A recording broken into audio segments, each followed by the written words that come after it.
ზემორაჭის უძველესი სოფელი უწერა რეაბილიტაციის პროცესშია. მიმდინარეობს ონი უწერა შოვის დამაკავშირებელი 10 კილომეტრიანი გზის აღდგენა. დაწყებულია სანიაღვრე არხებისა და ხიდების რეაბილიტაციას. რაჭა-ლეჩხუმის ერთ-ერთი ყველაზე მაღალმთიანი სოფელი სამკურნალო თვისებების შემცველი ჰავითაა ცნობილი. ადგილზე მოიპოვება 30-მდე სახეობის მინერალური წყალიც. სოფლის ინფრასტრუქტურის აღდგენაზე 70 ადგილობრივი სპეციალისტი მუშაობს.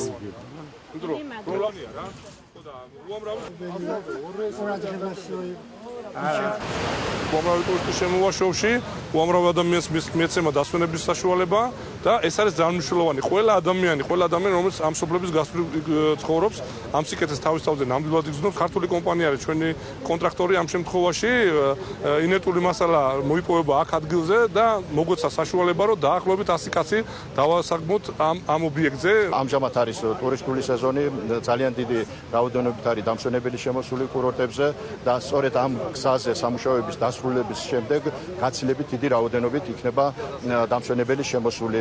ეს რა თქმა უნდა ხელს შეუწყობს რაიონის სოციალ-ეკონომიურ განვითარებას და ასევე იმ პრობლემის მოგვარებას, რომელიც არსებობს ჩვენს რეგიონში, რომელიც უკავშირდება დასაქმებას. აი ამ სამუშაოებზე მუშაობდნენ ადგილობრივი ხალხი სულ, ჩვენი ადგილობრივი ხალხი. რა თქმა უნდა ცოტა გაიუმჯობესეს საყოფაცხოვრებო პირობები. გზა და კვალი როცა კარგი იქნება, ტურისტიც მეტი მოვა და მეტი ფული დაიხარჯება სოფელში.